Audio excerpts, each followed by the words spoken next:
top 2 exercises for hypermobile knees that I share with my patients are the following. I did a video on what hypermobility at the knee joint looks like, which you probably already know, but the things that you need to understand that are not being looked at when it comes to hypermobile knees, and a lot more. So make sure at the end of this video, you watch that video or pause this and watch that and then come back to this. It's so important for you to recognize some of the things that contribute to hypermobile knees. It's very important for you to understand, and I'm sure you already know that your tendency is to hyperextend your knees.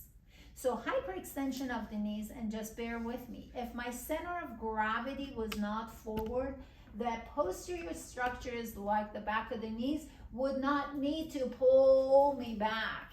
So we need to be aware of the center of gravity. Center of gravity, when it's in front of my ankles, is going to bring in the knees to try to pull me in place. So instead of expecting for the knees to pull me back, what if I'm aware, so these are mindfulness, where the pelvis, the balls of on the side of my pelvis are lining up with the bump outside my ankles.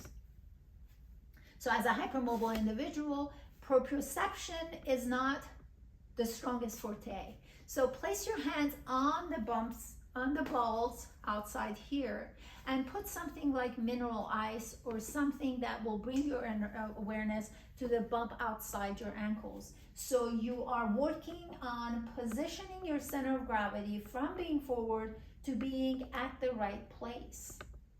So that's number 1. An exercise doesn't have to involve bands and weights and sweating. An exercise is practicing something that you need to work on. And this is a very simple exercise that assists you in safety and better proprioception. So now with that said, we're going to go with the 2 exercises. The first one is obviously something that we all do: sit to stand, stand to sit.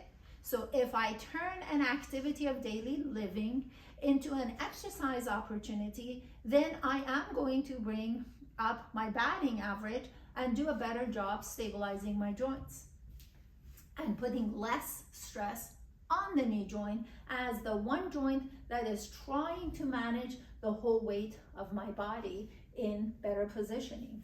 So I'm going to sit down and then show you when it's time to get up. I did a video on the different transitional areas in a hypermobile body that is so important to pay attention to. So make sure that you have subscribed to the channel so you get to see these videos as I post them. So what you want to do is, let's say you're sitting like this, and it's very easy for you to get up like that, which means you just arch your back. I'm going to break it down. You arch your back, and the shortened muscles in your lower back are trying to lift your butt up into that position. And guess what? That's a lot of ask, and you're going to end up right there in front of your ankles, which means now your knees are going to be overworking to try to bring you back. When we do this move functionally, and we know that all of us have done this, because everything I'm telling you is as a result of studying human babies. My practice is all about developmental movements and stability of the joints, watching human babies. And that's exactly how I assist all of my patients, primarily bendy population, with stability at the joints.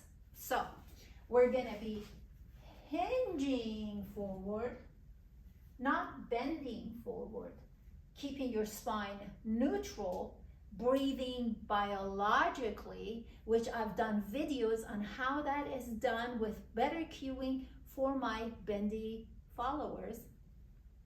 So make sure you subscribe to the channel and you go back and look for biological breathing in my channel, and you know exactly what that looks like. So you're going to be hinging forward without bending. Pull yourself forward because your legs are pulling you forward, and allow your butt and the back of your legs lift you up. So that's this movement.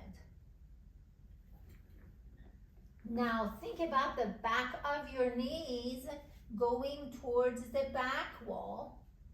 And now your trunk is like a piece of plywood that the bottom portion of the plywood goes forward as the top goes backward. Here's the key. Your tendency is to go way too forward. So as soon as you start sending the bottom of the plywood forward, place your hands on the balls on the side of your pelvis so you know where it's at. So you stop when the balls line up with the bump.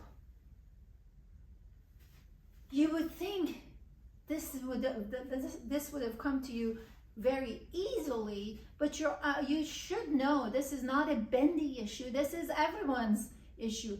Majority of our joint issues are as a result of dysfunctional patterns of movement. You don't have to be a bendy to violate that. So that's how you go from sitting to standing. Another exercise is just to practice keeping the spine nice and neutral. Ball over bump, nice and neutral. Hinge forward with the spine neutral. And now I'm going to face the camera. I'm not going to let my knees go in or go out. They're going to be straight bend. Think about the back of your knees towards the back wall. Back of the knees forward.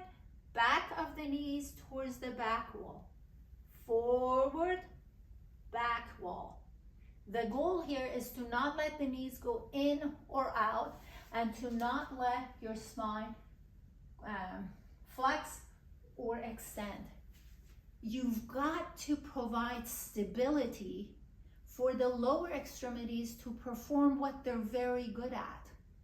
When you're unstable in the trunk, the lower extremities try to manage what's above and it's unstable, so they end up not performing well. Your knee joints are pretty darn tight joints. They're not as forgiving as the other joints. So as a result of that, it's very easy to hurt your knee joint. So if we know what we're doing that's increasing its task, if we can stop ourselves short of doing the crime, then we have a much better chance of stabilizing our knee joint and not have to have the issues like majority of people do. Thank you for watching, and until next time, take care.